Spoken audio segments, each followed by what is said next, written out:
Good afternoon, everyone, and welcome to another session of Crafty Illustrations, one of our series under Crafty Creatives. Hope everyone's well and everyone can see me and hear me. We had a few issues with the video um, settings last week, so you didn't get to see my lovely face. Some of you probably weren't that bothered, so I can take that off if you're offended. But I've had a shave, so hopefully I'll look a little bit smarter than last week. Right, let me just make sure everything is firing. Um, Everything looks to be all right at the minute. So, like I say, welcome to another session. Um, Here we go. There I am. Welcome to another session, and hopefully you're enjoying it so far. We're on session 2 at the minute of 5 for Crafty Creatives, and I am just switching to our presentation now, which I was just putting the finishing touches to before you guys tuned in. So basically, Crafty Illustrations is a five session course, and it comes under our Crafty Creative series. We've got 6 weeks in there because we also include a taster just to give you an idea on what each course is going to feel like and look like. Okay, so Crafty Illustrations is our first one. This is the one that we're on at the minute. Basically what we're looking at doing is we're looking at creating illustrations using vector-based programs, one free one and one that you've probably heard of time and time again. Now the free one is called Inkscape, and we're going to do comparative work from Inkscape or in Inkscape, and we're going to use another vector-based program that you've probably heard of called Adobe Illustrator. So we're going to flick between the two programs to try and demonstrate both tools and both ways of working, which is very similar. But it's just we've done that so everybody is really catered for. So Inkscape is a free vector-based program, and I'll explain that in a little bit more detail in a minute.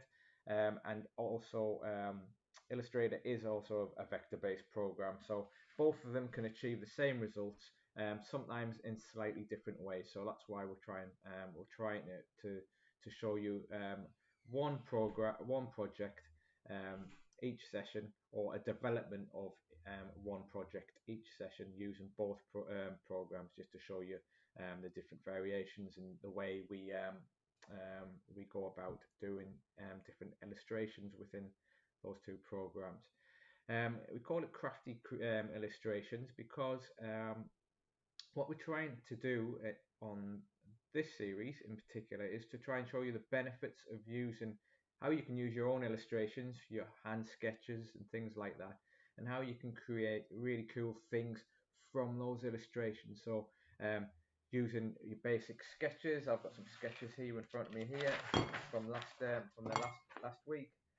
From your basic sketches, how you could get them into the computer, and some of the tools and techniques that you would use to bring them to life and to give them a different look, or enhance their look, or keep their look, but turn it into such a format that you can manipulate them and use them at different scales and sizes. The difference between raster and vector images is a big question that always gets asked. Okay, and when I keep on bleating on about vector images is just a different way that an image is captured on the computer. So the photographs that you take on your mobile phone, for example, a lot of photography, well, all of photography, anything realistic really, is done using is captured using a raster format. And as you can see from this diagram here, a raster format is made up from lots of little building blocks, if you like, lots of little squares that if you zoom all the way out, you'll see the overall image. Whereas a vector-based image is slightly different, so it can look exactly the same or can look very, very similar, but instead of being built from building blocks like this one on the left hand side, it's actually built through positions of points on a screen, um, and when those points come together, those paths come together to form a shape, those positions on that page create that vector or create that image. Now, those positions are all in relative positions to each other. So the great thing about that is that it can be scaled up to whatever size you want and you won't lose any quality. Whereas, as you can see on the left hand side here, the raster based images are built up of this built up of building blocks. So if you scale that up 10 times, the computer really struggles with that, and you generally, well, you do end up with a blurry image. So there's some really good strengths of using vector-based images, and as you can see from this little slide here, you can see that vector-based images are really used in a number of different applications, from logo design, where you might need your logo at varying sizes, for example on business cards, up to your social media handle platforms, up to CNC cutting for certain kind of manufacturing based scenarios. For example, in this photograph here, you can see there are some kitchen units getting cut, so the computer knows exactly what path to follow here. Okay, and then you've got some cool little models and things like that that can be used for that can be cut from vector-based drawings. Okay, and just as an example, I'm going to show you something quickly. Just made these cool little flowers based on a vector drawing earlier this week. Okay, just to experiment. Okay, and that was just an outline of a flower that I used a laser cutter to cut out these cool little flowers. Okay, so some really cool applications that we can do, or that we can offer vector-based drawings. Okay, and that's what we're exploring in Crafty Illustrations. We're looking at creating and understanding and learning vectors, how to create vectors, what is a vector, and some of the cool tools that we can use to create our vector-based images. Now, I have experienced quite a bit of varied experience across design, and vectors does feature in it, but I am not an expert. So this is an exploration for both of us. Me as a tutor at Media Savvy, exploring some of the tools that I don't usually use in Illustrator and Inkscape. Looking at some new tools that I can show you. So it's a learning journey for both of us. Okay, and it's not like what you might see some of the YouTube all singing, all dancing, polished videos, as you've probably seen from some of my other videos. But it's a true honest stream based on a learning exploration of different techniques and tools used to create images. Okay, so a lot of the things are researched and explored prior to the lesson, but sometimes there will be little learning curves along the way, which we'll try and iron out and try and learn as we're going live. Okay, so this is what we were up to last week. This is what we did. Okay, so we had an activity where we were looking at creating a bit of artwork for a 70th birthday. Okay, and what we were trying to do is create some artwork that we could apply to various different formats, from birthday cards to a birthday banner to a birthday party invite.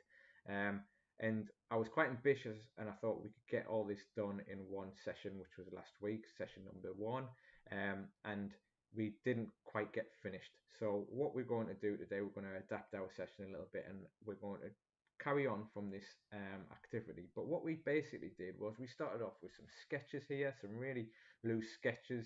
We first of all started to build a profile of who that person might be, um, for um, that we were going to create the graphics for, the artwork for the 70th birthday party. Now, because this was kind of a hypothetical project, I felt we needed to come up with a fake kind of profile for this person, and that's what we we did on the fly there.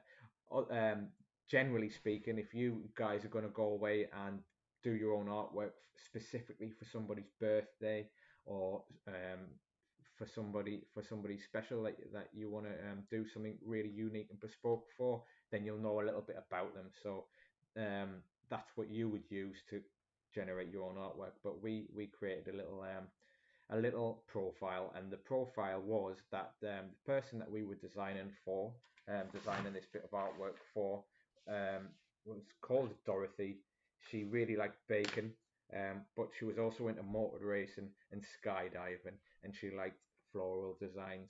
So we try to incorporate those elements into our artwork here. And as you can see, I've got some really rough art, bits of sketches which we then moved, scanned, or I took a photograph of, and we took into Illustrator on the left hand side here. Show you a few tools on how to create bits of artwork in Illustrator, and we used the text tool, we used what else, the pen tool, and we colored them in. So we've done some really basic image construction in Illustrator. And then, because Inkscape is the comparable tool to Illustrator, so it's the same, it does exactly the same thing. We done We developed that artwork a little bit further in Inkscape, just to show you some of the tools in Inkscape and how you would generate or create the artwork in Inkscape as well, just to get you familiar with both things. So what we're going to do today is we're going to continue with that to try and finish off that artwork and apply it to those different formats I was telling you about. Okay. Let's quickly go back, because I want to quickly show you something before we start. And we've got an enrollment form, guys. Okay, it's really important that you fill these in, and it takes less than 5 minutes. And I'm just going to show you quickly what it looks like. You can download this by clicking on the link, which will be made available at the end of this stream. All we need is sections B and C. So if you could just fill those in for us, and email them back to me, and there's my email address there. That'd be brilliant. If you have any problems filling this form in, if you could just open the form, like I have done here, and send those details from B and C in an email to me, then I can sort the rest out. Okay, but it's very important we have those, because it's a way of logging our learners for these sessions that we're putting on. Okay, we're looking at revamping this and making it a little bit more accessible and a little bit more easier, these enrollment forms, and I'll have a bit more information about that next week. We also have a survey at the end of the session as well. So could you please fill that in, because your feedback is really valuable in the progress and the development of the sessions that we put on. And we not only evaluate these at the end of the course, we evaluate them throughout the course as well. So if you've got some feedback, like I had a little bit of feedback from a couple of our learners, one of our learners in particular last week, so I'm going to try and incorporate that into my future sessions as well. So it's really important that we get our feedback, so we can try and tailor the experience to yourselves. Okay, this really, if you just click on the link here, it'll take you to our survey, and you can just fill in your details and then submit the survey right at the very end. Okay, and that is really helpful to us. Okay, so that's the session forms.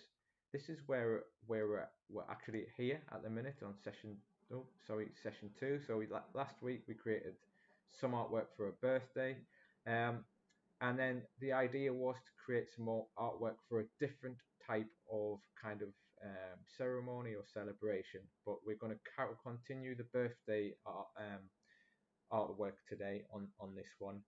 If you've got any feedback or if you've got any suggestions on how we can tweak the project along the way, tweak that artwork, if you've got any really cool ideas, let me know in our chat, and I will try and do those as we go. Okay, so just give me a little shout in our chat on our YouTube channel there, or YouTube platform, and then we will constantly review that and try and get some get that included into our delivery today. So that's all the boring stuff out the way. This is where we're at. This is what we've done, and these are some of the tools that we're going to be looking at using today. Okay, and I'll explain them as I go.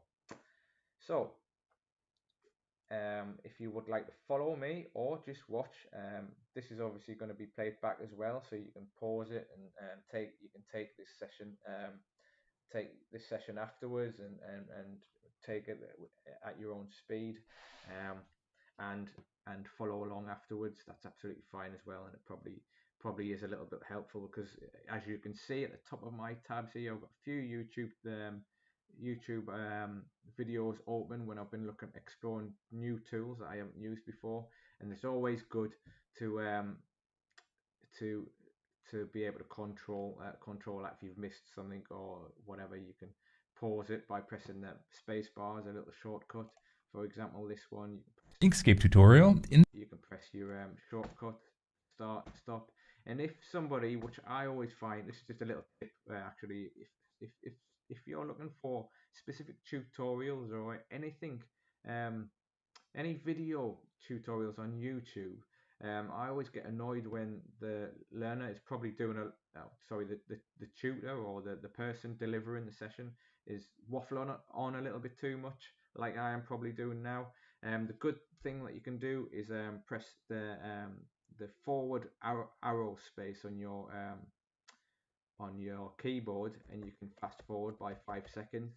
And if you've missed something, you can always go back. This is an advert, so I can't control that now, but once I skip that advert, if you can go backwards as well by 5 seconds, because that really helps me navigate a video if I'm struggling to or if I really want to get to the point of something. Okay, so what we're going to do is we're going to open Illustrator up, and I'm going to show you a couple of cool tools that I found this week. Okay, so just quickly, in fact, I'll show you these three tools, but I'm going to review a couple of the techniques that we used last week. So I'm going to get rid of this for a minute, move this out of the way, and I'm just going to quickly review one of the tools, a couple of the tools we used last week, just for the people who may have forgot, or for people new to Illustrator. Okay, so Illustrator can be found, if you have it on your computer, will be found maybe at the bottom here, or you can always find it by searching in your search bar there, just by typing Illustrator. You can also press the start button there and find it in your programs list there. Okay, it'll start up, and then it'll ask you, in fact I'll save it and I'll show you. Okay, just for the beginners amongst us. Okay, I'm just saving my work now, and I'll show you exactly what it'll look like. The problem what I find with Illustrator and a lot of new programs is that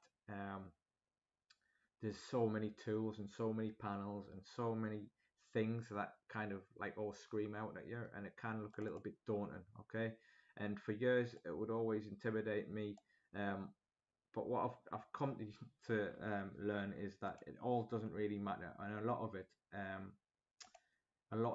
doesn't matter. Now, like I said, I've used Illustrator for quite a few years, but I probably only know about 10% of it. Okay, there's some absolutely fantastic illustrators out there, and there's some brilliant artists that use Illustrator all the time. and there's some great videos and great resources, especially on YouTube, where you can find some really cool ways of learning.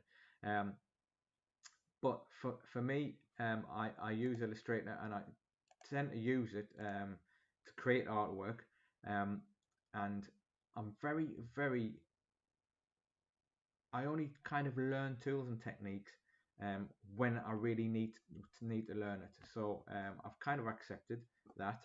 I know the basics, and I accept that all the other bits that come with Illustrator, all the tools, and I can point out some tools when Illustrator starts up that I really haven't got a clue about, and that's really one of the most exciting things about this course for me, is learning new tools within Illustrator. Okay, so this tool, for example, I'm just learning this now to show you some tool techniques with this tool. It's the width tool, which is quite cool. This is really good. It's called the blob brush tool. I never use that, and it's another tool that I would like to show you a little bit later on in this course. And this mesh tool, I just found a really good tutorial to show you how to shade in things and give it a 3D effect using this mesh tool. It's really handy. So these tools, these few tools that I'm pointing out, I've never really used before, and that's what I'm gonna use these sessions to try and develop my knowledge at the same time as with you guys. Okay, so my point is, I know I appreciate I'm waffling, but my point is that please don't worry about all these boxes and all these tools and all these things that just look, I mean, can look so intimidating. Okay, don't worry about them, because not everybody knows everything, and as long as you know the basics, you'll learn more and more as you go along. Okay, so I've opened Illustrator up, and it'll look like this. It's a blank screen. You've got some tools along here, which we'll use one or two of them. You've got some control panels here, and then you've got some more control panels down there. Okay, and I'm not going to bother explaining them all, because we don't need to know them all. Okay, so don't worry. But this space here is where you're going to do your work. So what we need to do is go File and Open. So you guys might want to go File New, and to do that, you just click File New, and then you can choose a document size that you might want to work with. I always find A4 is quite useful, but to be quite honest, guys, it doesn't really matter, because we're working in vectors. You could scale your artwork up 10 times the size of A4, and it'll be exactly the same quality. Okay, so don't worry really about what size the document is, unless you're actually doing a specific document, or you're designing a specific bit of artwork for a specific resolution image for Facebook, for example. Okay, but A4, you can't really go wrong, and then you can always cut and paste your image in. So the new people who are starting, this is what you want to do: File New. I'm just going to open my original document if I can find it. So I'll go File, Open. Got a few bits and pieces here, and my artwork in here is going to be in Crafty Creatives, Crafty Illustrations, Session 1, Images, and there it is there. Okay, so I'm going to open that, and this is a different document. Now, one thing I'd like to explain to you while I'm doing this is, at the top here, for the newer, well, over the last few years, I'm not too sure what point they've it transitioned, but for the last good few years, Illustrator allow you to open up all your documents, and the tabs, the documents all open up here. So this is my document here with the 70th artwork on there, but this is the other document I opened up, and you can flick between the two. Okay, so that's just for the new people who haven't really used Illustrator before, and you can have lots and lots open along here, so it's really good to navigate. Okay, right, a quick recap on some of the tools that we use. Forget about all of these apart from the text tool, which is this one. Okay, click on the text tool in your document, click down with your left mouse button and drag, and this is where you can type in your text. So this is how we created the 70th text. We just typed in 70, but we also downloaded a specific font last week. I can't remember what it was called, but I'll see if I can remember it. Now I'm going to delete that, hide that for a minute because we don't need that. I'm going to hide that. I'm going to hide that just to demonstrate that there are really only a handful of these boxes that we need to worry about for the time being. And the box that we need to worry about for this example is the character box.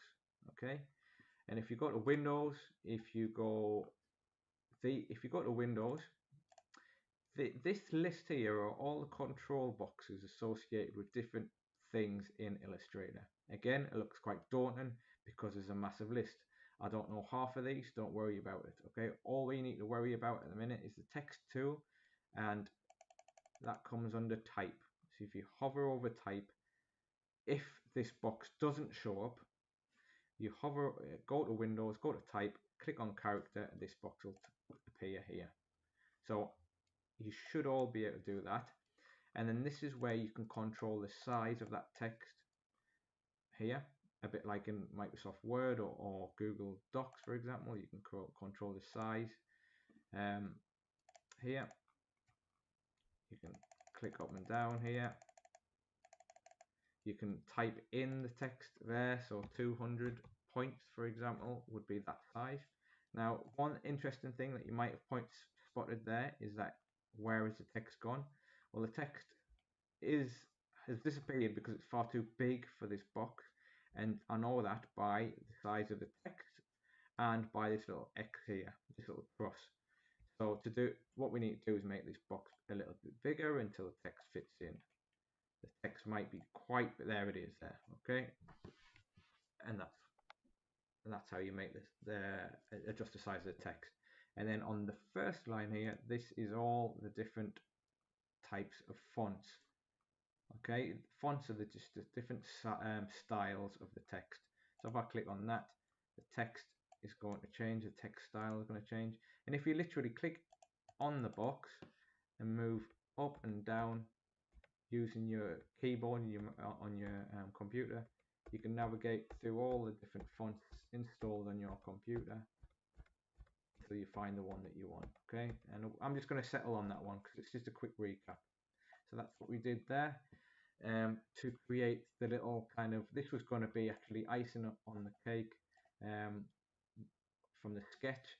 I don't know why it's green at the minute, maybe it's pistachio icing, let's say, but we used another tool. So that was a text tool. Again, there's lots of other controls within the text tool, but all we need to worry about is the size and the style at the minute. So I'm going to get rid of that text box and get rid of this by clicking on this and clicking delete.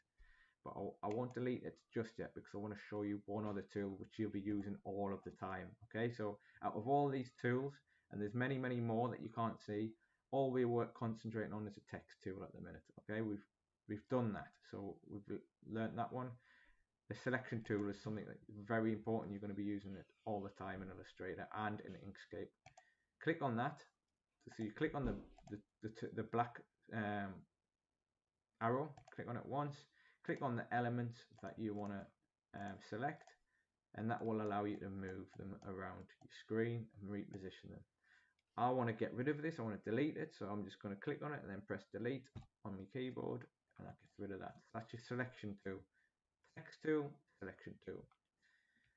One really cool tool in Illustrator is this one here, and this one's called the pen tool, and we have a similar one in Inkscape. It's called something else, and I'll show you that a little bit later. But what this allows you to do is draw really cool shapes. Okay, you can make curves by clicking, holding down and moving your mouse about to create a curve, clicking again, holding down to create these curves, and then you can join them back up to the starting position here. And if you can see the little Z, the little O, the little circle that appears next when it joins back up to the start point. And that means it's joined. So that now is a shape. Okay. If you're not happy with this shape, I mean, you can get the basic shape in, but if you're not happy, there's one more tool I'm going to show you. Okay. And that's the other arrow tool. And this is called the direct selection tool. So the selection tool selects the entire thing. Okay. The direct selection tool allows you to select parts of the shape. Now, as you noticed, I'm going to go back to my pen tool for a minute and I'm going to draw a box. 1, 2, 3, 4, and then my last click back to the beginning, 5 points. Okay. Now, my direct selection tool will allow me to click on it and move it around. Fantastic. But as you noticed, when I create this shape, I was counting out points, wasn't that? 1, 2, 3, 4. So that's 4 points to that square.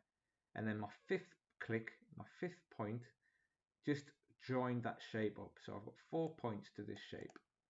Now the direct selection tool, which is the one that next one down, which is the white one, it allows you to, I'm going to zoom in. A quick way of zooming in, guys, is Alt and using the wheel on your mouse allows you to select that single point. And if I select that single point, you can manipulate the shape of, or manipulate, the shape and the position of those points. Okay, so nothing is set in stone. You can always get a rough idea on what the shape you want the shape to look like, and then you can adjust it. And then there's some further controls that you can do, and I'm going to show you those in a little bit more later. Okay, so that's just a little recap on what we did last week. We created some shapes, we created some text, and forget about this for a minute because that's something else I'm going to show you later. And we put them together, and I've just put this shadow in the background, which is basically a copy of and a recolor of what you see here. Okay, quick recap in Inkscape. Again, Inkscape is a similar program to Illustrator, but it's not the same program. Okay, and Inkscape looks a bit like this.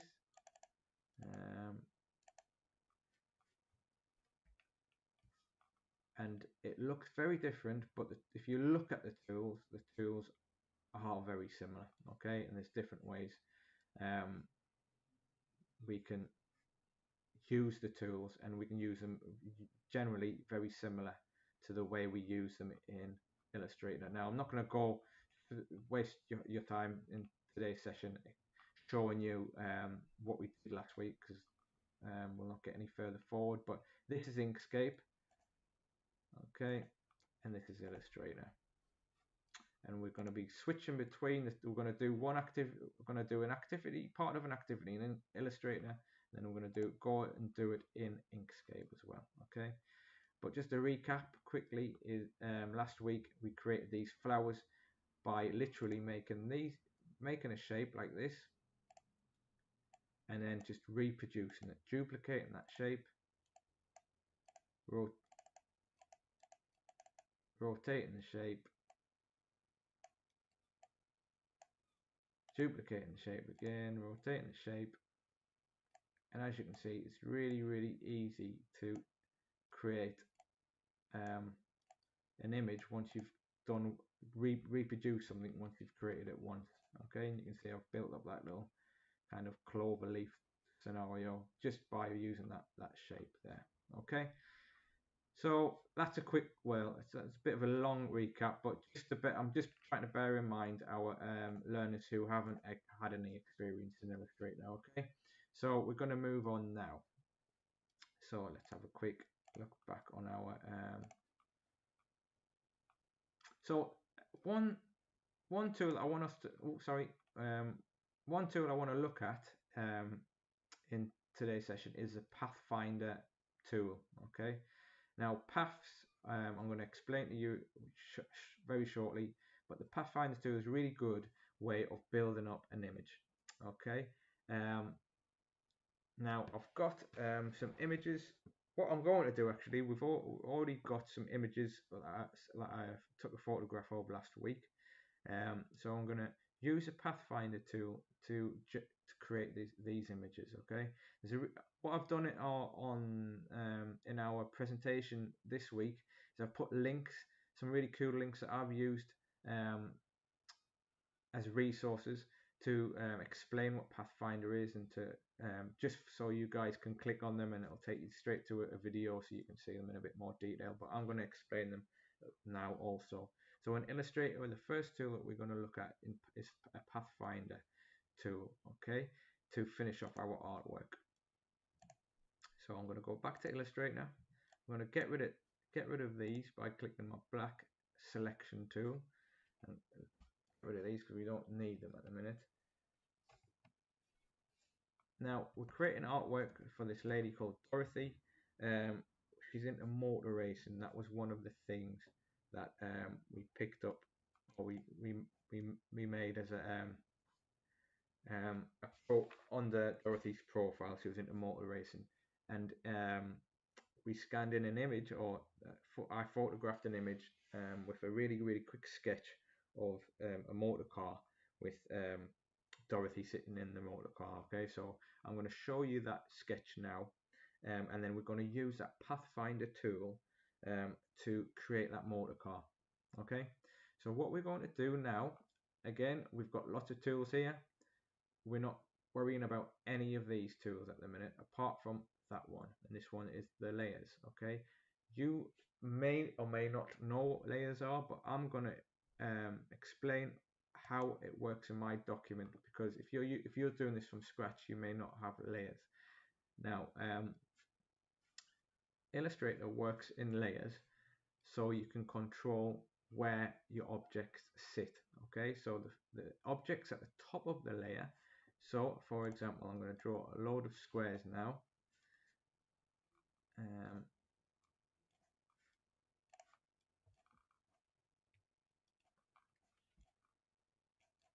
So on my sheet, I've got loads and loads of different squares. 1, 2, 3, 4, 5 squares. I'll quickly change them a different color so you can see. Here we go. So I've added to my layers, which is here. I've added 1, 2, 3, 4, 5 blocks. Okay, and the way Illustrator works is it'll put them in an order of when you've drew them. So the first one I drew was this one, then I drew that one, then I drew that one, and that one. Okay, and it does it in order. So the first one I drew was a red, green, purple, yellow, and then orange. Okay, so just to quickly explain the layers, if for example I wanted to put this box using my selection tool, put this box there, but I wanted the red box to come on top of the green one, you need to go to your layers. Layers looks like this, and if you can't find your layers, you go to Windows, click on layers, and it'll show you here. And then you might have, I'm going to do this in a separate document actually, guys, just so I don't confuse you. I'm going to copy this, I'm going to paste this in here. You don't need to worry about what I'm doing at the minute. All I'm doing is taking these and I'm going to put them into this blank document so I can explain what I'm doing a bit more easily. So as you can see, when you open a basic document, a new document, you'll have one layer there, and the one layer will just be set up for you to put things in. So if I click paste in there, you can see my layers now. See if I can make that a little bit bigger for you guys.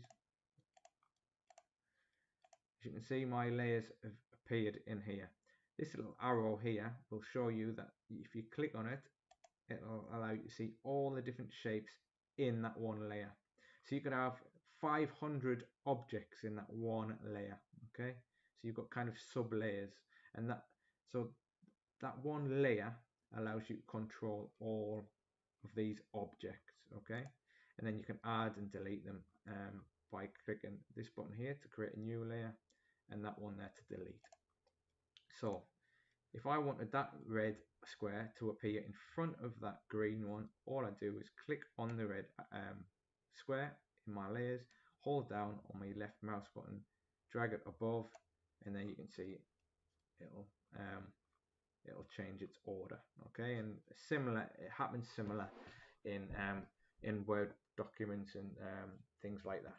Okay, so now that that's explained, let's go back to our other document. I'm going to delete these for now, and I'm going to show you my hand drawn layer, which is this one here. The way I've organized my document, and this can be quite useful for you, is I've created a layer here and changed the name to hand drawings, and this is where I put all my images. If I zoom out, there's my images there. These little eyes mean you can hide them, or you can show them. Okay, and that's in my hand drawn layer. These images appear. Okay, so if we look at I'll explain about. I'm going to make a little note because I could probably do half a session about layers, probably a full session about layers. So I'm going to make a note. Talk to you a bit more about layers as the weeks progress, but I don't want to really bore you about the ins and outs of it. Hopefully you've picked up a few little tips about that at the minute. Let's get down to some more exciting stuff, and I'll add a bit more, feed a little bit more information about layers later on. So in my hand drawn layer, there's my drawings. Okay, and I know it's in that layer because I can turn it on and off. Okay, if it wasn't in that layer, it wouldn't turn off. Okay, so what I'm going to do now is I'm going to create another layer by clicking this button here, create new layer, and I'm going to double click on that, and this box should appear, or it will just allow you to change the text there, and I'm going to call it motor car. So what we're going to do is, if we quickly consult our presentation, we're going to use a technique and tools called Pathfinder, a Pathfinder tool, to create this motor car. As you can see, the motor car is created with different shapes. Some of them are basic shapes, some of them aren't. But we're going to start with the motor car. Okay, and just for ease, I'm going to draw it with a circular tool. Circular tool can be found in your toolbar on the left hand side. If you hold down and click rectangle and click ellipse, it's actually called an ellipse tool. If you click that, you can draw circles, or you can draw kind of oblongs or ellipses. Okay, if you want to draw a circle, you just hold down the shift button and then draw your circle out. Okay, I'm going to draw an oblong or an ellipse just to get the general shape of that car, and then we're going to add to it. All right, so I'm going to click on this move tool, on the selection tool, sorry. I'm going to click on that, and I'm going to just position it roughly, and I'm also going to hover around this corner, and I'm going to rotate it slightly. Okay, now one cool trick that you can do is duplicate very quickly by making sure you've got your selection tool selected, hold down Alt, click on the shape and drag and move it, and you can create a copy. What I'm going to do is I'm going to create a copy, and I'm going to resize it. And you see these little points and these little handles. If you resize these handles and squish them and move them about, you can create, you can manipulate that shape. Now what I'm trying to do is I'm trying to get a general look or general shape of that car. Okay, the pathfinder is going to be used in a little bit a little bit later to combine and subtract these images, these objects. Okay, I think I need a little bit in there as well, so I'm going to click on that. I'm going to recolor these just so you can see the different objects. Okay, so I'm going to go to Windows, Swatches, and then there's some colors in here that you can use. There's other ways of adding color, but I won't go into that today. I'm going to click that and make sure that is orange. Now you can also change the outline of that, but we won't worry about that today. But the controls to the fill are down here. The outline is behind it, and it's got a little red line through it, meaning there isn't an outline on that object at the minute. I'm going to click on this again. I'm going to hold down Alt and I'm going to drag that over, and I'm going to rotate that slightly just to try and fill in that shape there. I'm going to stretch it out a bit more, maybe just a little bit less, just to try and get that shape. And then the back, we'll do the same for the back. I'm just going to change the color again just so you can see how this image is created. Remember, Alt, drag to move. I'm going to rotate it that way. I'm going to squish it a bit more. Okay, so as you can see now, if we look at our layers and look at the motor car layer and press a little arrow down, we've got 1, 2, 3, 4 images there, 4 objects, sorry. I'm going to recolor that one just to show you a bit better. We've got the and then I'm going to go back down to my layers. There we've got the first shape that we drew, which was a green shape. Oh, I'm just getting a little notification saying I'm running out of battery. Hopefully it will last for the next 10 minutes. Better plug it in just in case. So we've got the green, orange was the next one, and then we used the purple, and then the pink. Now what we're going to do is we're going to join all these together, okay, and to create one whole shape. As you can see, it's made up of loads of different shapes at the minute, the 4 shapes here, but we're going to combine them into one. So to do that, this is where the pathfinder comes in. Okay, so you click on Window and then click on Pathfinder, and this little control box comes out. So as you can see, guys, if you're just learning, can you remember when I first started, I got rid of lots of control boxes, and we're just learning 1 or 2 as we're going. Okay, and remember, if you're watching this video back, you can pause it, rewind it, go forward, skip bits, repeat things, and all we're doing is picking up certain tools and techniques that I find useful.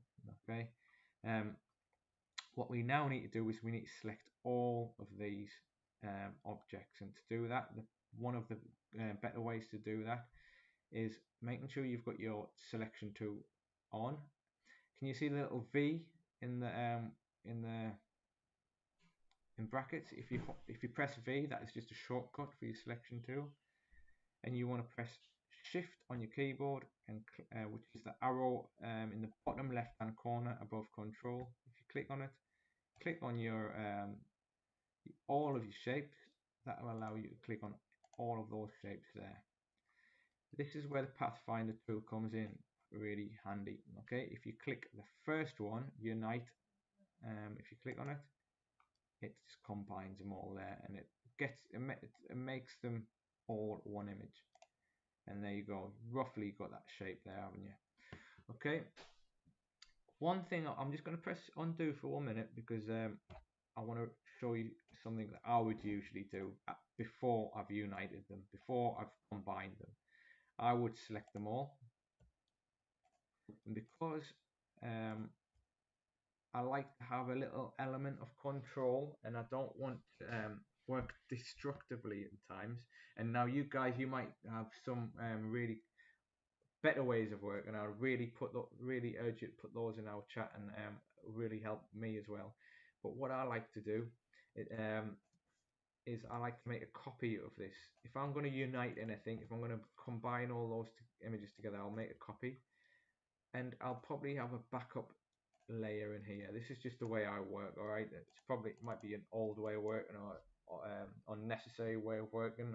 I probably am there's probably better tools of using this, but this is the way I work, and I'll always write down here working out or backup or something like that, and then I'll select all these. Another way of selecting them all, by the way, is by clicking your selection tool, clicking down on your work area, holding down and just dragging. You can select them all.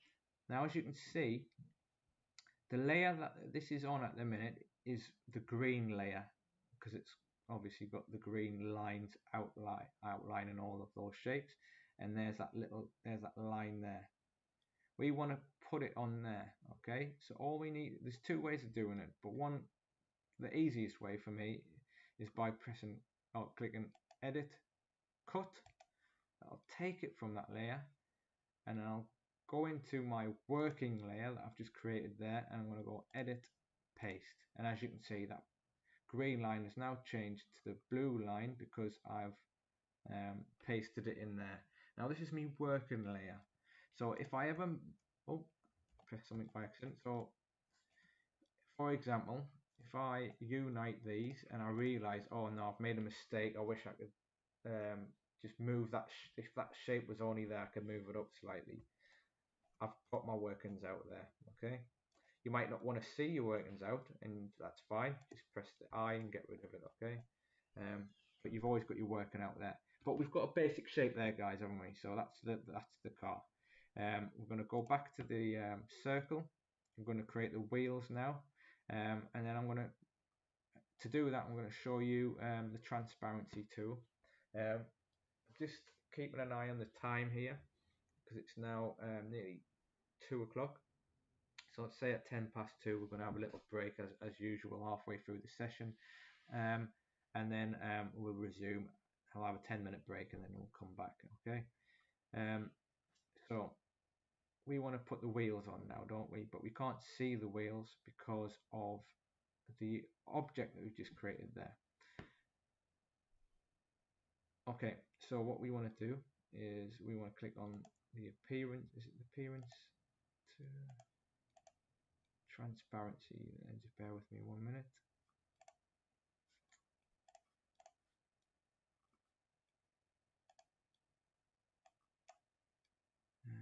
Opacity default. Okay, there it is. Yeah, like I said at the beginning of the session, guys, I'm no expert, and you just have to bear with me at times when I'm trying to figure something out. So thanks for that. So what I would like to do is I would like to allow this object is obviously sitting on top of the sketch, and I would like to make this slightly transparent so I can make out the sketch below it. If you click on this button here, this one's the appearance button. If you go to window, if you can't see it here, go to window and click appearance, that will come out.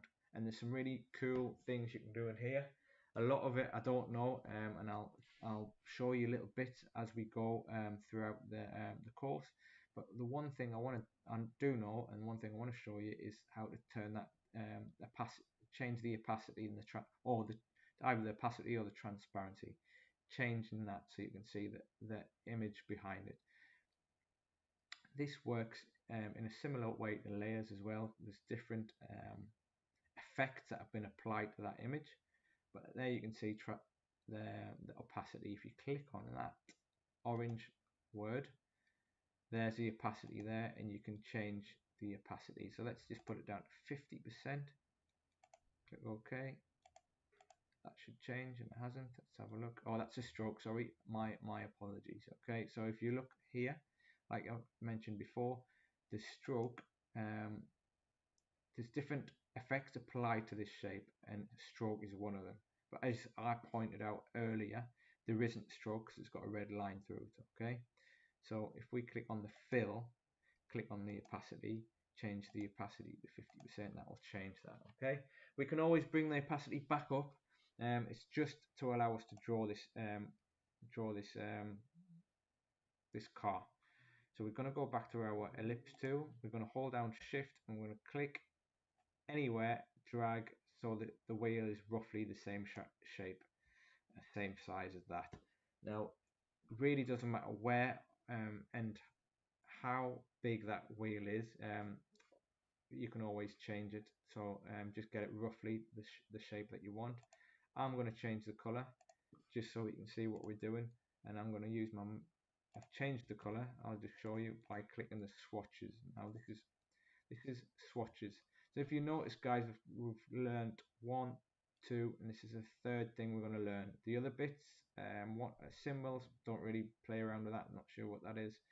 Artboard or graphic styles, I don't really play around with that much. So I'd have to explore that. But my point is, don't be overwhelmed by all this. Okay, just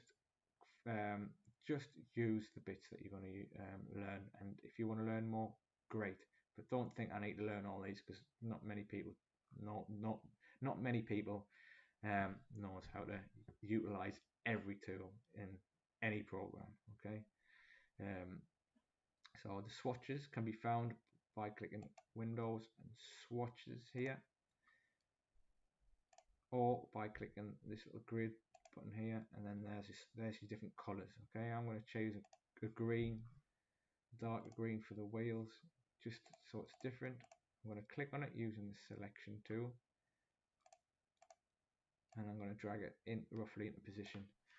Now, if you remember, we made a duplicate to create the other wheel, to create the other shapes, and then we can do lots and lots of different things to resize it. Maybe we want to make a bigger wheel at the back and blah blah blah. Okay, but we're not going to do that just yet. What we want to do is put our energy into making this wheel look quite good. We're going to make that one wheel good, and then we're going to copy that entire wheel over. Okay, it's pointless. Computers are there to make our lives a lot easier. Okay, so that it's absolutely pointless making a wheel and then making the same wheel there and then going through the entire process again. Okay, we might as well do it all once and then copy it across. Okay, and that's what we're going to do in a minute. What I've noticed down here, guys, which I forgot to do, is remove this piece here. Okay, I'm going to move the wheel out of the way just to avoid confusion at the minute. This piece needs to be removed from this shape. So if you remember, we used the union tool, which is that one, to combine objects together. What we're going to do now is use the subtract tool, or the minus tool. Okay, so I'm going to draw a shape, move it into position, going to manipulate it slightly so it roughly resembles that curve. Okay, and then I'm going to click on that. I'm going to click on, hold down shift, click on the back, the car body, and then I'm going to click this, and that will just get rid of that shape. Okay, remember, guys, what I did before though, if we go to my workings out, that wasn't included there. So what I'm going to do is I'm going to press Ctrl and Z. Before, I've pressed Ctrl and Z twice to get this shape back. Okay, it's now not removed. It's not been used to remove from that shape. I'm going to copy it, Ctrl and C. I'm going to move that back into position. I'm going to turn my working layer on. I'm going to copy, press Ctrl and V to paste that shape in. I'm going to just put it roughly there, and then I'm going to hide it. Oh, okay. Rewind a little bit, guys. Rewind 5 seconds just for my explanation. Okay, let's start again. I'm going to copy this by pressing Ctrl and C. Okay, I'm going to click on my working layer, and then I'm going to press Ctrl and V, and that will paste that shape into that working layer. So now, if I ever want to go back and change that shape of the car, I've got that shape in roughly the same place that it was there. Okay. Again, guys, you're probably going to find easier ways to do this as you progress through, learning through Illustrator. I'm going to press my I to remove that, to hide it. Hold down that, and then press. When I say hold down, press Shift with your selection tool. Press Shift again to select both of these two shapes. There's a minus. There you go. Now, so we've got this really cool shape now, which is very, very similar to what we've got there. Okay. This is where we can start manipulating it a little bit more in a little bit more detail. We can use the little direct selection tool to click on the point and zoom right in by pressing Alt and your little wheel there. And if you can click the points, you can move these points about. Okay. And then you can just manipulate the shape a little bit to try and get it to roughly where you want the shape to be. So you can click on the points. Here you've got some handles here that you can experiment with by just clicking on the handle, holding down and moving. Here we've got a point here, so we can click on that, click, hold down and move it a bit. There's a handle there, roughly make it out. You can move that there. This shape here we might want to manipulate a little bit, so we can bring that in there, and then we can move that a little bit. Okay, so we're just manipulating the shape of that little car a little bit better. Now obviously it's not going to resemble our working document, but what I would probably then do is make a copy of that, go into my working layer, paste that into my working layer, so I've got kind of a progression just in case I ever need it. Okay, so we've got our car looking roughly the way we want it. Let's put the wheels in now. Okay, we've got about 5 minutes before we're gonna, or 5 to 7 minutes before we have a break, and then we'll move back on to finishing this car. Okay, so we've got the wheel there. Let's just have a quick look.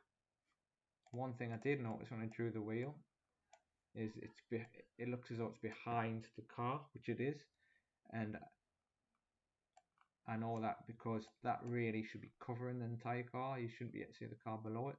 And if you click on the layer, click on the wheel, click and drag above there, it'll sit above there. Okay. Now what we're going to do is we're going to copy that wheel by clicking edit, copy, edit, paste.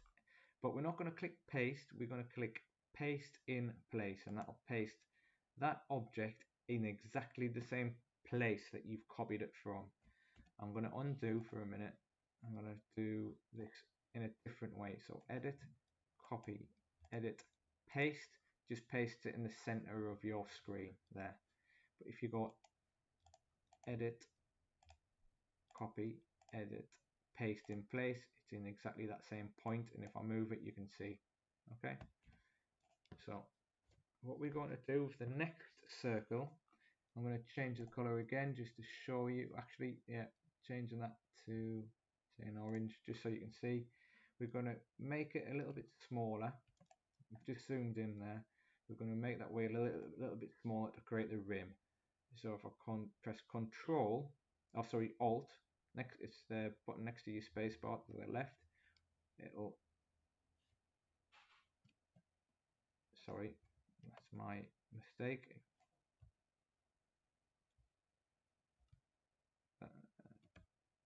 That's it, right? Okay.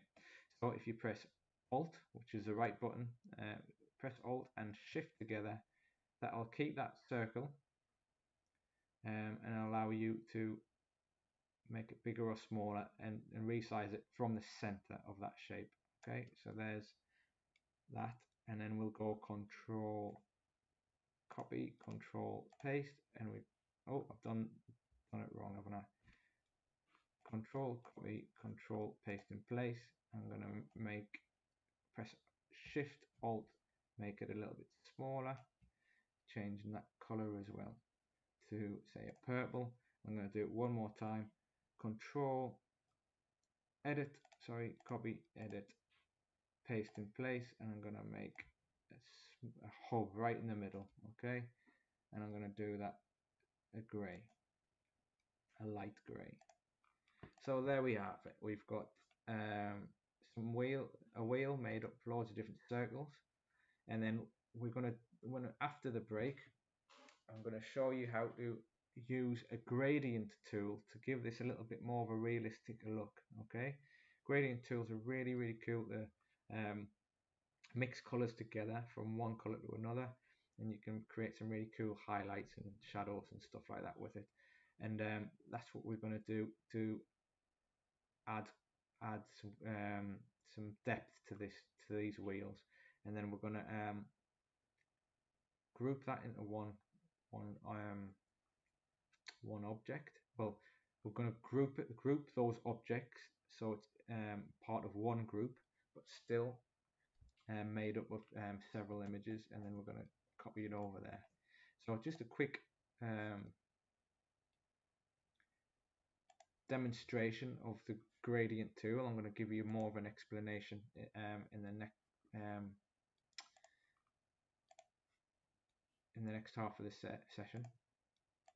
I'm going to just show you quickly. I'm not going to explain this now. I'm just going to quickly show you.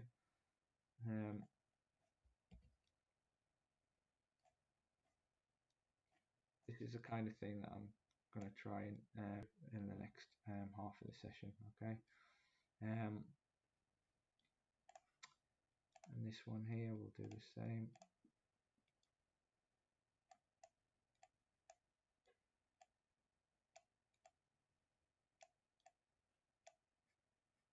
And that one there.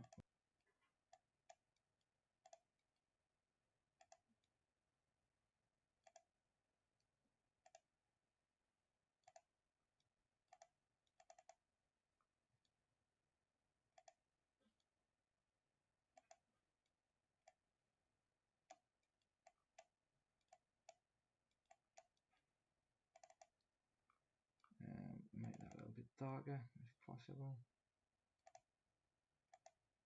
Oh. Maybe move that over to there, get rid of that. Maybe make another.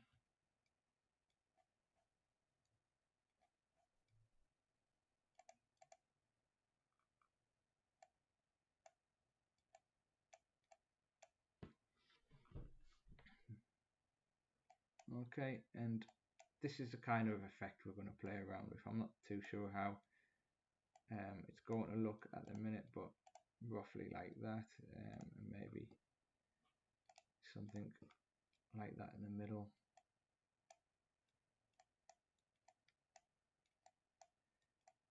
And then you could even go it further by putting, you know, little nuts in the wheels, for example.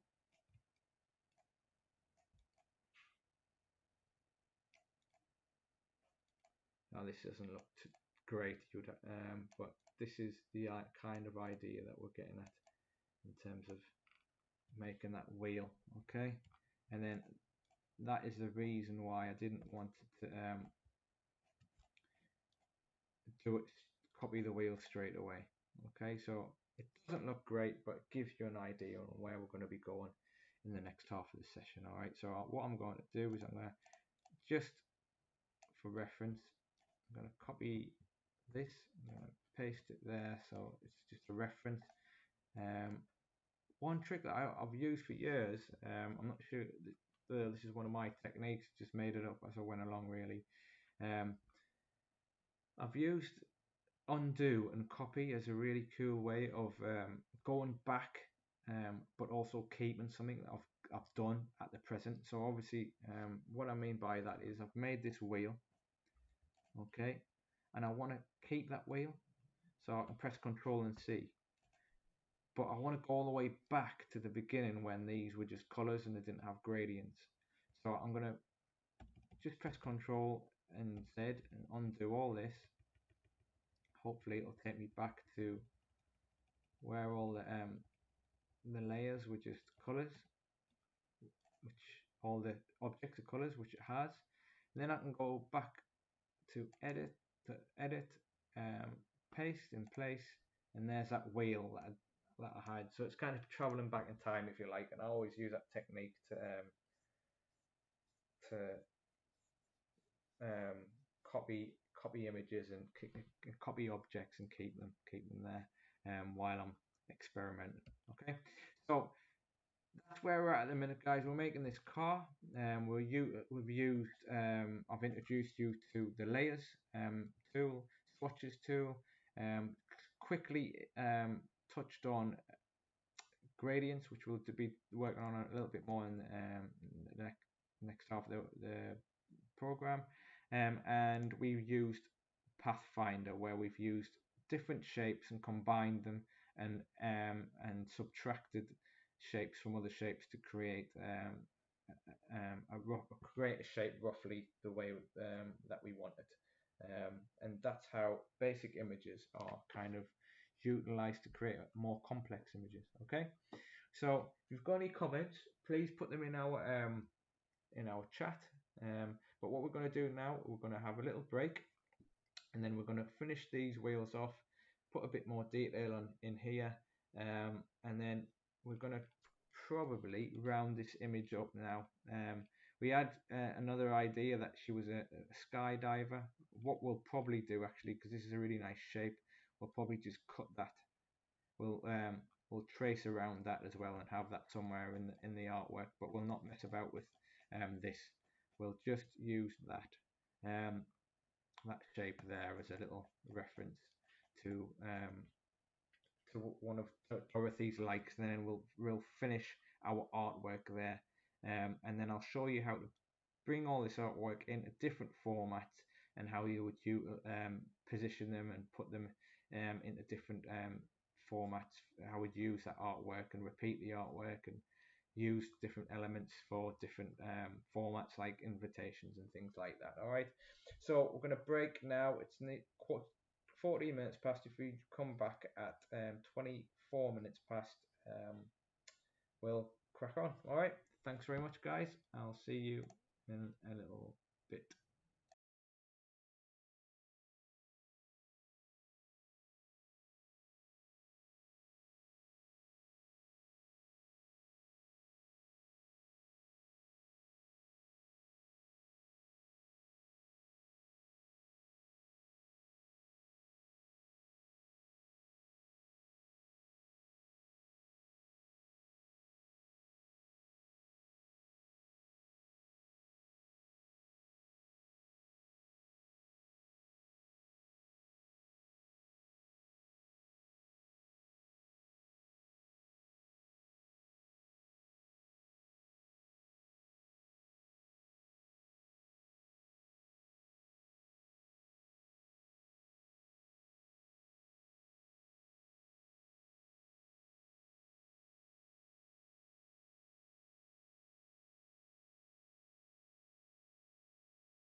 Hi guys, welcome back to the second half of Crafty Illustrations.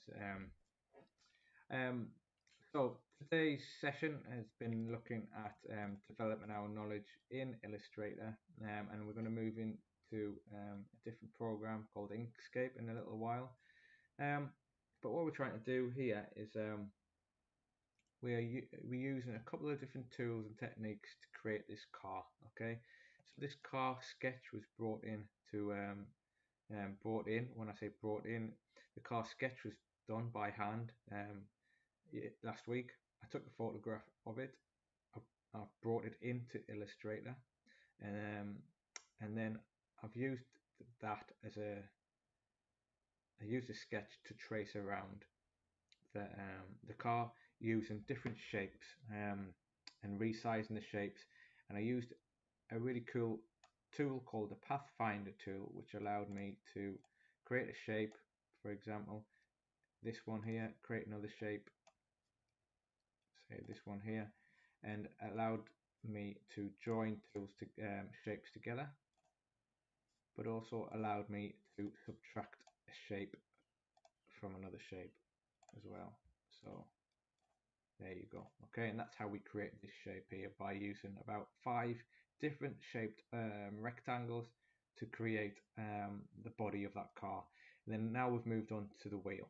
Okay, while we're on our break, I was just having a look at our program, and our program is quite a flexible program, and it was just put in place really to kind of have a to have kind of a structure to what the course is going to be.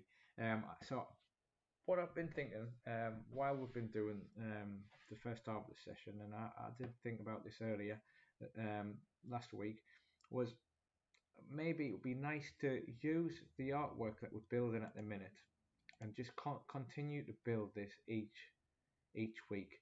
Continue to add to the artwork. Continue to use different techniques to build this artwork up. So this week we'll be looking at the Pathfinder tool. Be looking at the gradient tool in a little while, and we'll be building this car in Illustrator. Then we'll move into Inkscape in the same session, today's session, and we'll do the same in there. And just look at how the little variations in the programs occur, and what kind of tools we can use to achieve the same results.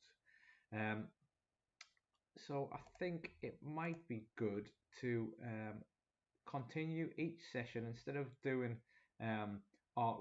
specific artwork for different kind of occasions.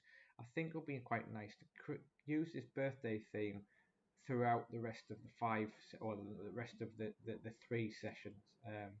So we're on session 2 now. So session 3, 4, and 5, and just build up a really nice singular bit of artwork from different elements and different tools and techniques we've learned along the way. I think that would really help with building a nice piece of artwork, to have something quite considered that we've built over a few weeks, instead of rushing around trying to cram everything into each session. But we can also use different tools and techniques within that artwork piece to create different shapes, different techniques, different process that looks at different processes and things like that. So if you're okay with that, people who are watching live, give me a thumbs up, and that's what we'll do. We'll just continue each week. So for next session 3, 4, and 5, we'll just be using this birthday activity and project as our kind of as the basis of learning vector graphics in Illustrator and Inkscape. Okay, and I'll tweak, I'll change the course to suit as well. So give me a thumbs up in the chat there, guys, if you've got if you're happy with me doing that, or just mention something there. If there's no kind of feedback, I'll just take that as a yes, and I'll do that. If you've got any feedback and you want to do message me separately, that's absolutely fine. Just send me a kind of an email, sorry, and there's my email address there. But I think we'll look at changing the structure of the course, and that's a great thing about these community fund um, teaching offers that we're doing at the minute.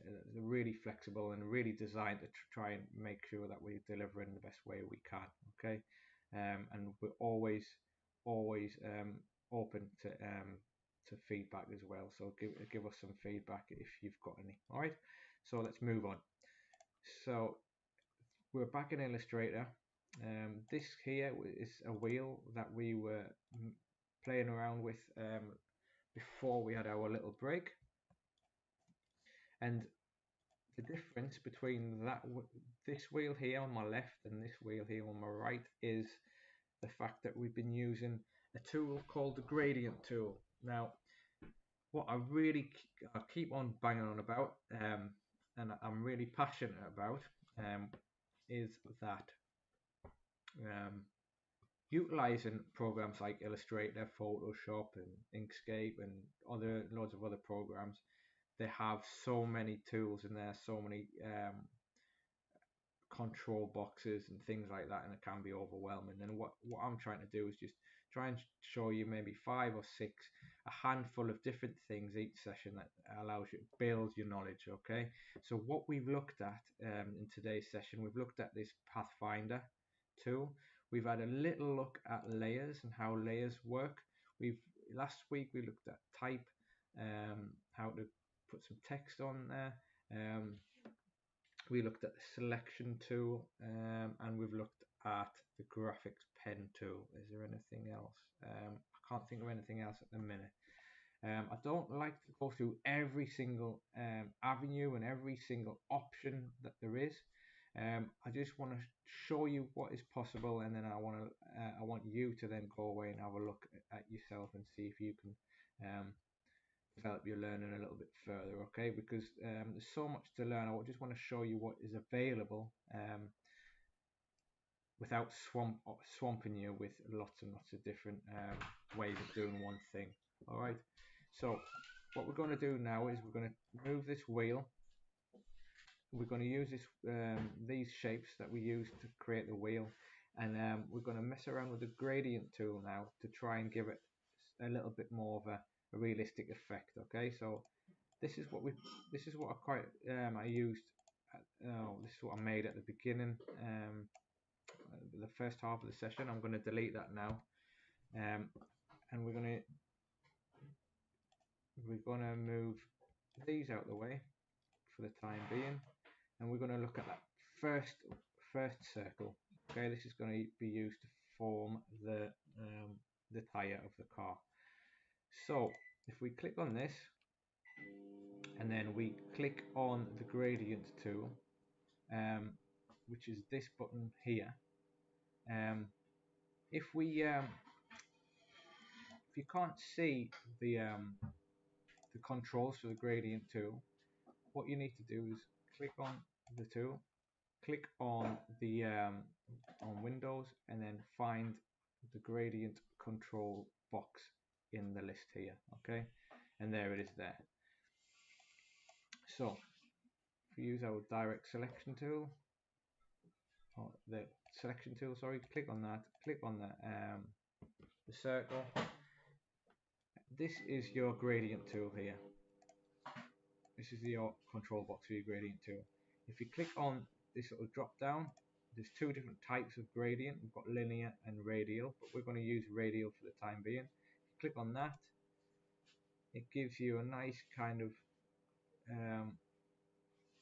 gradient from black to white, and white being the center color. Okay, and then you've got loads of other little controls, some of which I will talk about, some of which I won't bother, and you can have a look yourself. But the main control to this gradient here is these sliders here, and if you move the sliders up and down, and the little handle in the middle, up and down, you can control where that gradient is, how harsh the gradient is, where it starts, where it ends, things like that. So that is really, really crucial, really, in getting something that looks quite realistic if you're doing something like a wheel. Okay. Now the colors can be changed by double clicking on each of these little handles here, and then if you click on the swatches, you can change the colors, for example. Okay, but we're going to stay with grey for the time being because that's kind of color that we want the wheel to be.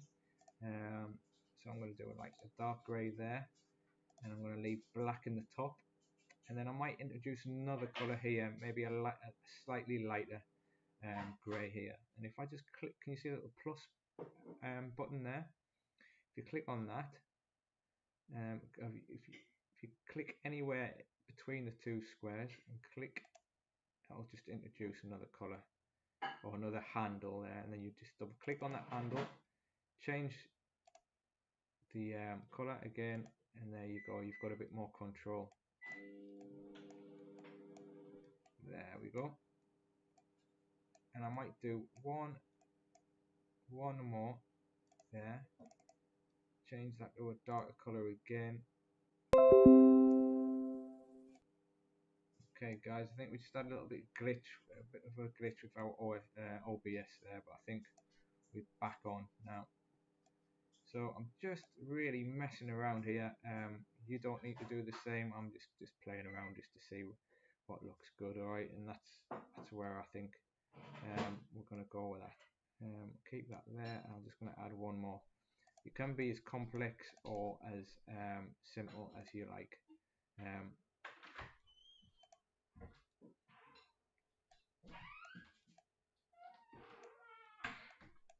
fact, I don't like that one there, so I'm going to hold down on it and just move it out and get it back to where it was.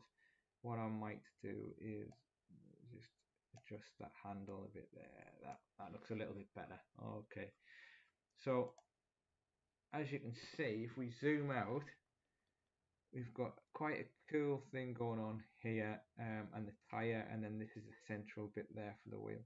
So what we can do now is we can copy that. We can press Control and C, or edit and copy, and edit and paste in place. Remember, not paste, not just paste in place. We can reduce the size of that. Okay. And what we might want to do is just play around with that a little bit.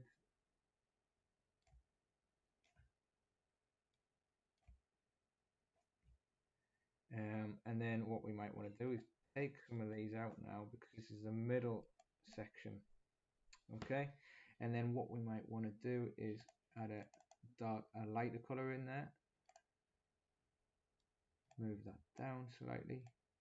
And again, I mean, I haven't got really a clue what I'm doing. I do know what I'm doing, but I'm just playing around with it to see what gives me the best effect, I think. So I'm just moving these handles around to think, right, well, if this is the inner part of the rim of the wheel, I would want a little bit of shadow there. That's good, yeah, that's what I want, but it's probably a little bit too harsh. So I'm just messing about with that. Maybe double click on that. I'm thinking that black there is still a little bit too harsh. That might be a little bit better. And I might want to make this a little bit lighter to give it more of a metallic look. I think that's where we're going to go with that. Move that out a bit more. That's getting roughly where I want to go with this. Then I'm going to copy that, Control and C, Control, copy, edit and copy, and then edit, paste in place. And then we're going to make it smaller again, and then we might get rid of that.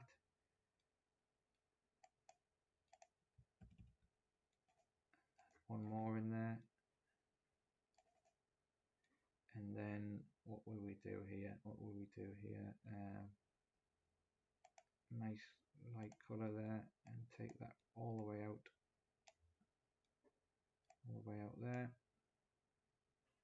and make these lighter as well. Double click on those, remember, make these light. And this is my idea. Yours might be a lot different or better or whatever, but that's what I'm gonna go with for the time being. And then what you can do maybe is, remember, a shortcut to copy is Control.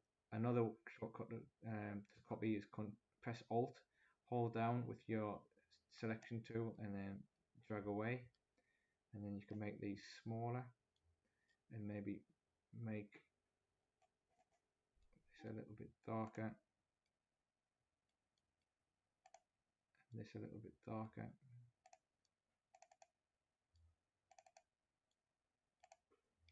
Um,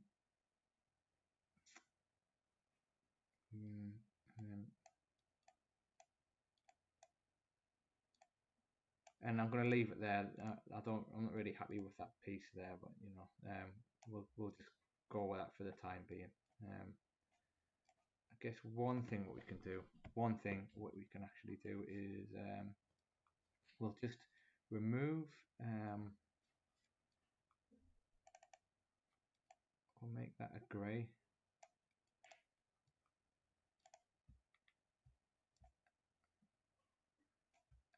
Make a copy and put it in position there. And just going to put that in the center for now. That'll do for now. And as you can see, it looks different to that. It doesn't. I'm not saying it looks better or worse. I'm not really happy with it. It'll probably take a lot of experimenting to try and get it right. Another good way, remember, from last week is to maybe go on to here, go on to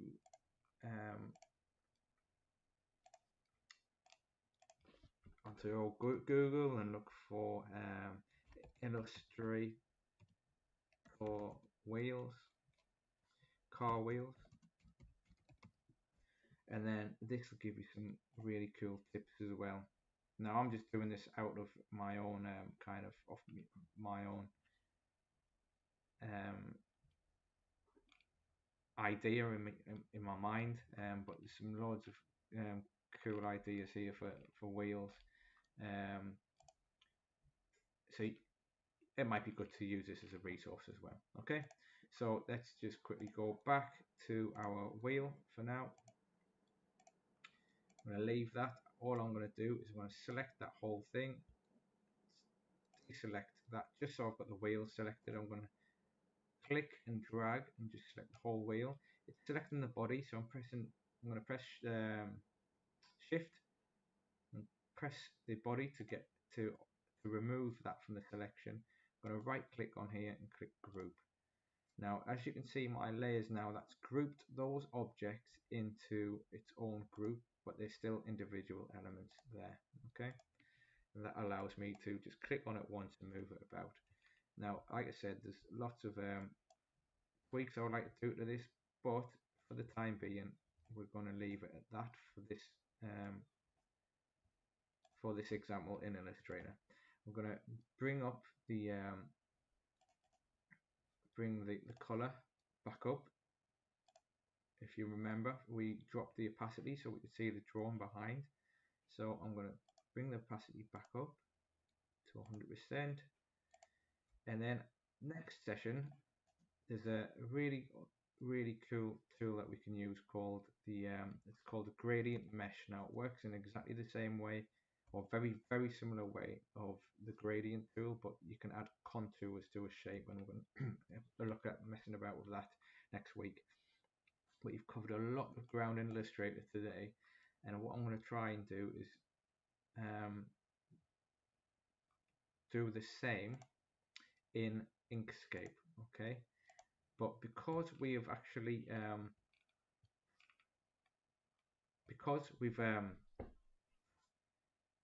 I've explained a lot in Illustrator, hopefully it won't take as long.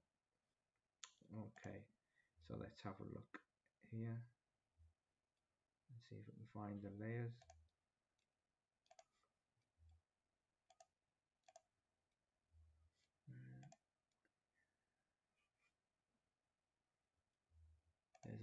layers there. View all layers. There's my layers. Okay, right, brilliant. So we're in Inkscape now, guys, and we're going to do the same thing. We're going to do the body of the car using some techniques that we can utilize in Inkscape to create that shape of the body of the car. Then I'm going to look at gradients within Inkscape. Okay, so in Inkscape, we're going to open Inkscape and it's going to look a little bit like this. This is the document that I was working from last week. If we look at this button here, this is the layers button and it appears here, and these are the all the elements in my artwork from Illustrator. Okay, so if I zoom out a bit, to zoom out in Inkscape you press Control and use your wheel. Okay, and what I'm going to do is I'm going to sketch directly on top of this image here. Now remember, in Illustrator we used shapes to create this car, so that's exactly what I'm going to do. I'm going to create a shape like that. Click on my selection tool here, click on it and rotate it like we did in Illustrator. I'm going to click on it. Remember, you need to click on it again to adjust its shape. Okay, and then we're going to right click on it and duplicate that to copy it. And then down here in our fill, I'm going to change the fill to green so you can see that's a different object. I'm going to click on my image again and I'm going to resize that shape. I'm going to rotate it. I'm going to resize it a bit more. I'm going to position it there, resize it. Oh, clicked on the wrong thing. Click on that, resize that. I'm going to duplicate this. Just change the color so you can see what I'm doing. I'm going to resize it by clicking on the shape, dragging it down a little bit. I'm going to cut that little bit out there. Rotate, position. Just going to cut a little bit out of there. Just a bit like that, yeah. And then what else did we have here? I'll cut, duplicate that, move that over there, make that orange. So all I'm doing, guys, here, I'm going to repeat this process. I right clicked on there. I'm going to click duplicate. I'm going to click on that using the selection tool here. Click on it and moving it over here.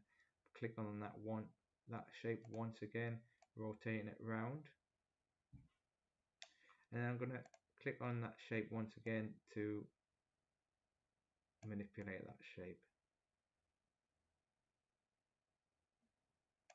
I'm going to do it 2 more times. I'm just changing the color each time by clicking on a different color at the bottom. Move that a little bit to the left, right click, duplicate. I'm going to rotate that around a bit, change that color to yellow so you can see what I'm doing. Now this, I'm a bit more involved with this image. Actually, I don't need that. Move that out of the way, move that up like that. That's better. And I'll just stretch that out a bit. So we've got roughly the same number of objects we used in Illustrator. Okay, we've got, I'm going to delete this by clicking on it and pressing delete. It doesn't want to delete, why not? Right click maybe and delete, there you go. So in Illustrator we had a thing called pathfinders. Now we have a similar thing in Inkscape, and the controls to subtract things, shapes from each other, is all found under paths. So if you click on the images that you want to combine, so I want to combine the yellow and the red together first of all, and then I want to subtract the green and the purple from that that combined shape. So if I click on the two images, the two objects by clicking one, holding down shift, clicking the other. If I go up the path, now this is the first time I've done it, so let's hope it works. Press union, it should bring them together, which it does. Lovely. Okay, now what we want to do now is we want to subtract that shape from that shape. So if you go back to path, difference, there we go, and do exactly the same from that, taking that away from that, path, difference, there you go. That didn't work because I didn't select them both. That one, hold down shift, press that one, difference, hopefully, yes, boom. Okay, so that's created roughly the shape we're after. What I didn't do in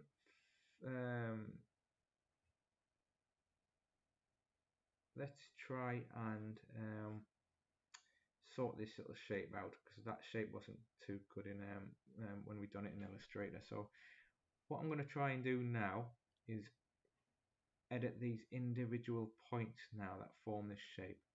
If I click on this button, which is edit paths by nodes, Inkscape call these points here nodes. Okay, and if you click on them individually, these are the handles. The grey circles are the handles, but the nodes are actually square. If you click on them individually, click there, for example, you can drag and move it. Click that there, drag.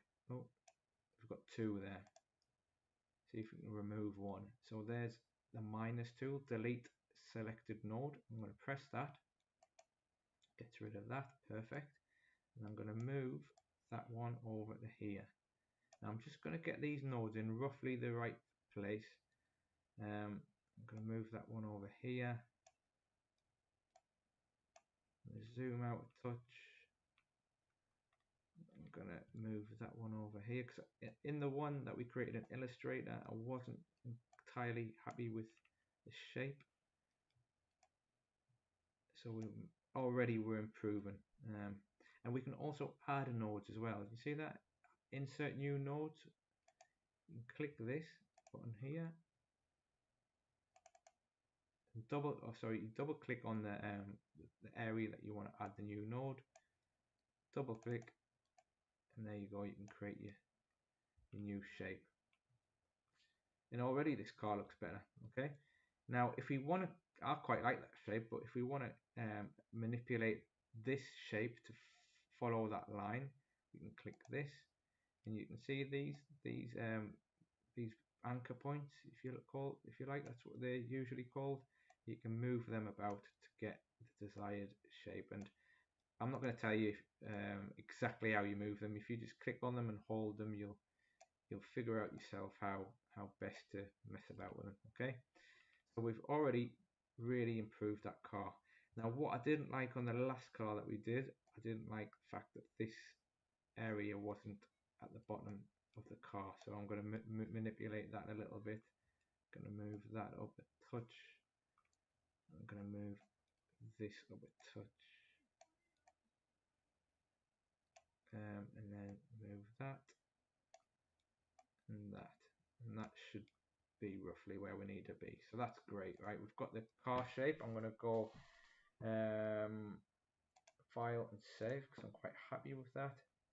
And then we're going to add the wheels on, and see if we can experiment with gradients before we wrap up for today's session. Okay, so remember, we created a wheel in exactly the same way in Illustrator, but in Illustrator they had an ellipse tool. We have here a circles and ellipse tool. So it always pays off to hover over the tools that you're going to be playing around with.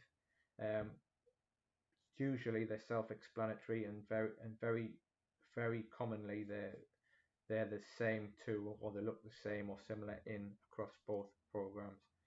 So I've clicked the circle tool. If you just click and move, you can create an ellipse, but I want to create a perfect circle. So usually if you hold down shift, that works, but it's not working here. It just allows you to resize from the center. So I'm still holding down on my mouse, but I'm going to release my shift button and try control. Control just allows you to resize it from one or two of the anchor points. That's not what we want. It's usually going to be one or two of these combinations, and the one that is working is Control and Alt. So press Control and Alt together, still with your mouse push down and then let go to get the roughly the same shape. And now we're going to look at messing about with the gradient tool. Now the gradient tool, as you can see, you can just kind of guess which tool is a gradient tool, and I've guessed it's that one, which is correct. I've never used this one before in Illustrator, Inkscape, so it's all a learning curve for us both. But let's have a look. If we click on that, and I think it was in here. So if we click on that and we click on fill and stroke on the left hand side, there is this is where your gradients control is here. That's a fill, a flat color. If you hover over this is a linear gradient, but it's the radial gradient that we used in Illustrator, and that's what we're going to play around with now. Before we do that though, guys, I'm going to click on gray to create that grey wheel like we did, so it resembles the same color that we were working from in Illustrator. I'm going to click on the gradient tool now, okay, and it changes the gradient of that color of that wheel from a flat color to a radial gradient, which is great. Now what it's doing here is it's changing the opacity of the wheel. So let's have a look here, and there's the opacity. Okay, so the center color, the opacity here, can be controlled by that. Now how do we change the that's the blur. Okay, that's great.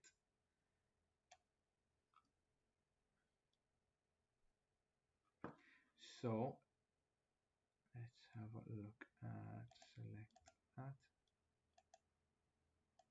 stops,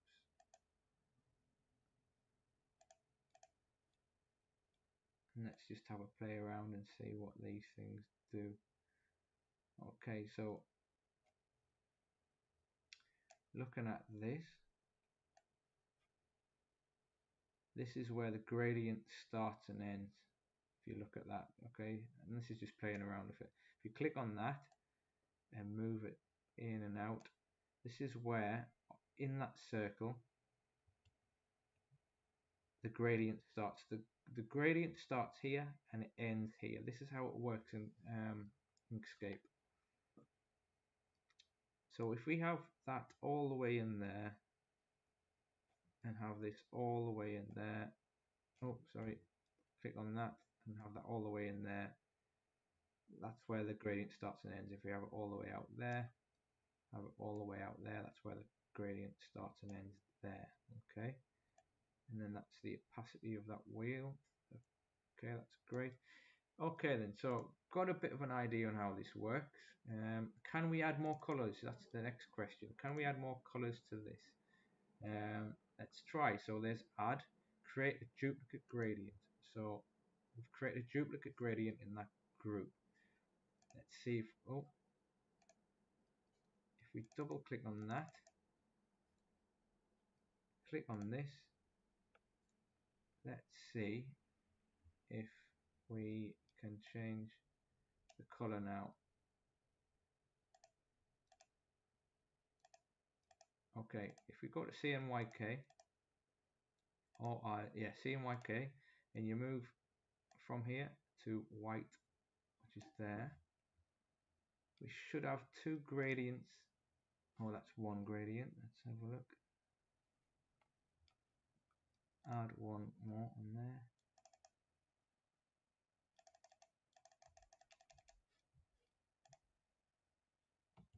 Okay, I'm going to do something different. So what I'm going to try and do, I'm going to create another wheel here. I'm going to make that white.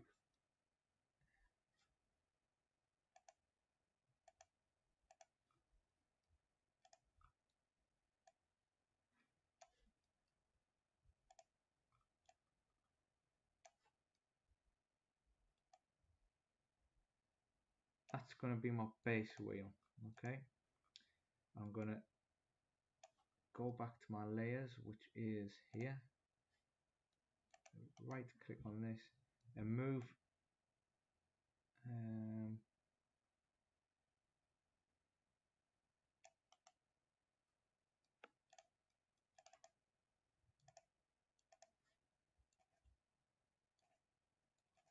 okay, I'm going to create a new layer. I'm going to add above current. I'm going to delete that. I'm going to put that in there by pasting it in, and I'm going to put this gradient on top of that wheel. Now this, in my mind, is a way of creating that gradient on top of that image for the time being, and we need to explore gradients in a little bit more detail in Inkscape next week.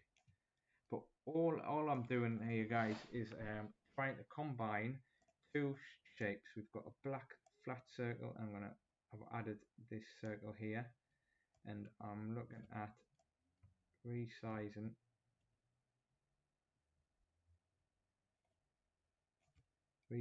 that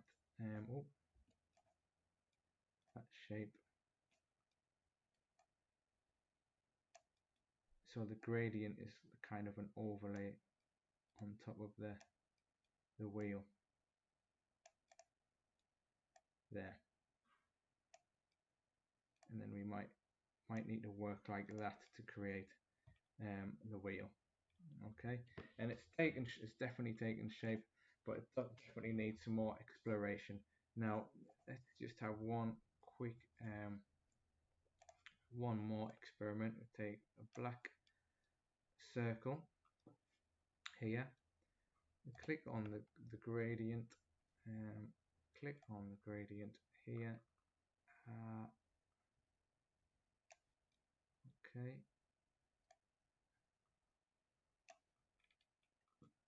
and then if you've got fill in stroke,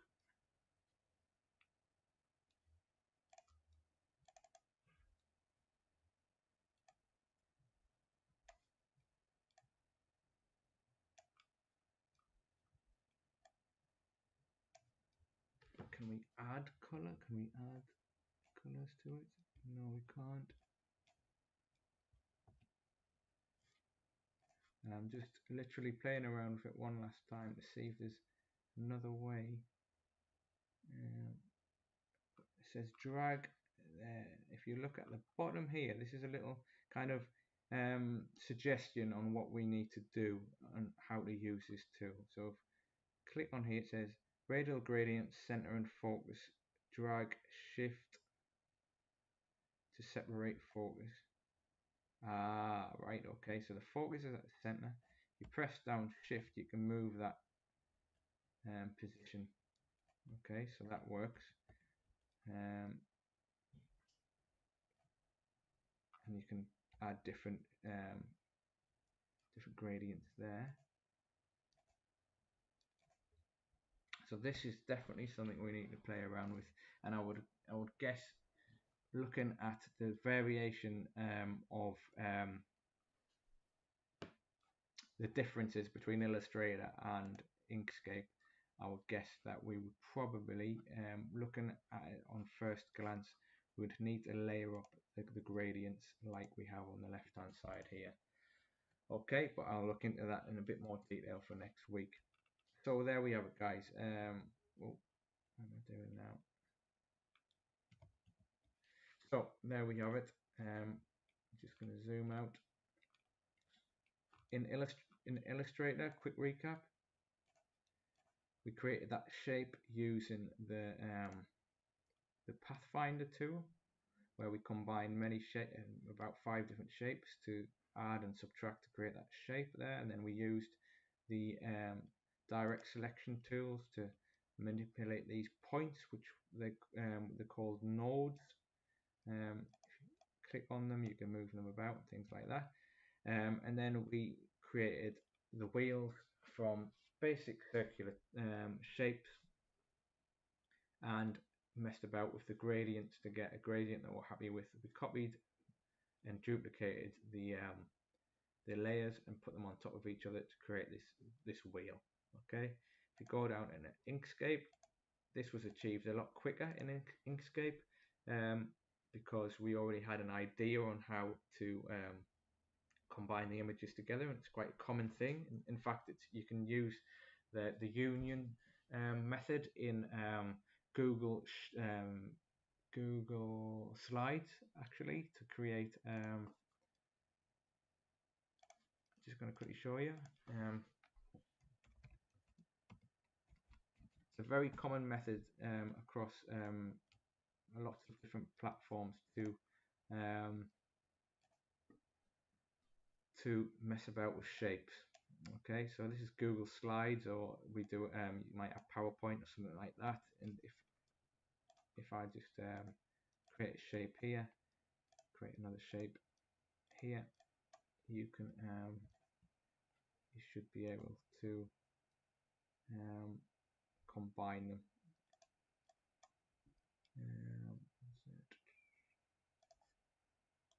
I've led myself down the garden path here. I want to group and I made format options perhaps.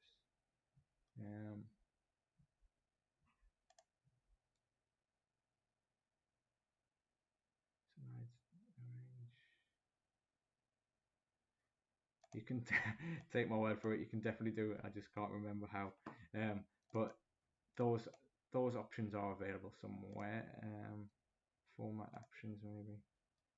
They're not, and we're running out of time. But you can definitely do that. It might be in Google Drawings, not in Google.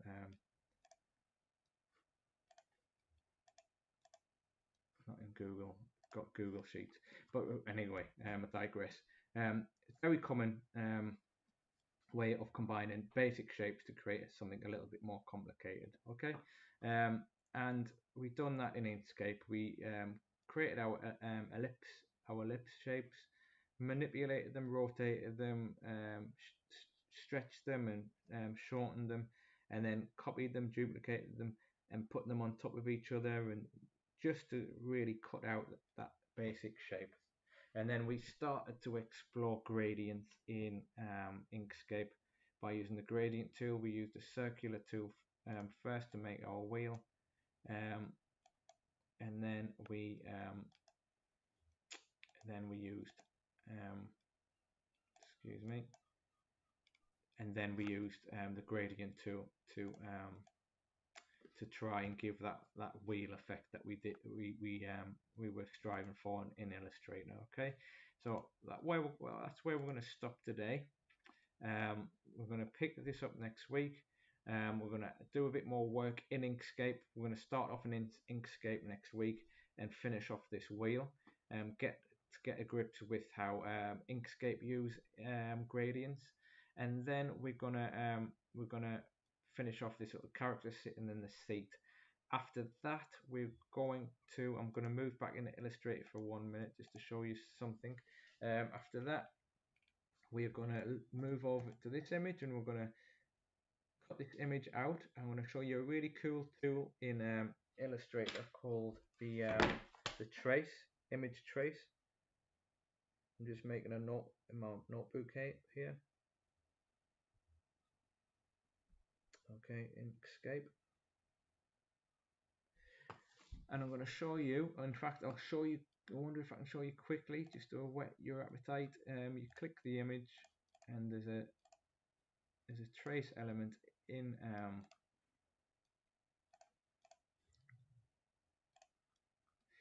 Illustrator where you can, it's called image trace.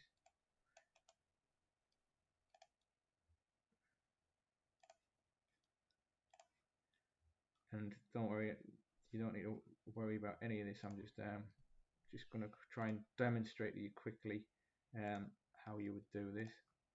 And there's a trace element to Illustrate where you can play around with its and create vector traces quite almost instantly just by messing about with different kind of settings and different presets and things like that, so you don't have to actually trace around it yourself for complex images. And then you can just go in there and tweak them. As you can see there, that's created a really cool vector out of that image. Okay, so I'm going to save that. I've already saved Inkscape. I'm going to quickly go back to our presentation for today's session. Quickly go to here. So like I said, guys, we're just going to use this birthday project throughout the rest of the the course. All right. If you guys are happy with that, just please let us know, and I'll make sure we'll do that. And if you've got any feedback, again, you can email me at leon@mediasavvy.co.uk or mediasavvycic.co.uk, and put your feedback in our feedback form. That'd be fantastic. And please fill in our enrollment form as well. Okay, so feedback to me through my email, and for our survey enrollment form. If you're engaging with the course and session so far, please enroll if you haven't already. We just need one enrollment from each person per course. So if you've done it once already for this course, Crafty Illustrations, you only need to do it once. That's great. If you've got any problems, email me and I can help you through those. And that's where we're at so far. Okay, I've covered quite a lot in today's session. We've got some really cool links here for some of the things that we've covered. I'm going to make this available for our on our YouTube channel in the descriptions. I'll put a link in there. I'll amend this table so it's got some direct links to explain some of those tools and techniques I've been playing around with. But there'll be a link to this this presentation in our descriptions on our YouTube channel for you to have a play around and explore yourself. Inkscape can be downloaded. I think there's a link somewhere for Inkscape there. Inkscape, there's a link to download Inkscape if you haven't already got it. Illustrator, I believe you can download for free for 30 days as well. But remember, after the 30 days, you won't have access to it. So if you want to try and follow these tutorials that we're putting on, it might be best to use Inkscape. But regardless, you'll have plenty of time to use either program if you use the free trial version of Illustrator anyway. Some useful free images there for you guys. This is a really nice resource. Last thing before we break for today, I appreciate we've gone over a little bit. It's a really nice resource. Elisa, one of our tutors here at Media Savvy, suggested it. It's a Facebook group that you can join. If you're a member of Facebook and you've got a Facebook profile, you click on that link and you can apply to join. You just click join and then you'll get it approved. There's some really cool resources, a really cool artist on there that have got some really nice bits of work. And you yourself can put some of your work up on there as well, some of the work that you might have already done, some of the work that you might be learning as you go through this course. Okay, so it's a really good resource there, and I believe there's other illustration groups as well in Facebook. Okay, so that's where we are today. Thank you so much for tuning in, and have a good weekend. If you've got any feedback, please put it through our surveys. That's really where we learn and develop and be able to tweak these sessions to make sure that you're getting the most out of them. But until next week, guys, next Thursday, I'll see you for session 3. Okay, thanks very much and have a lovely weekend.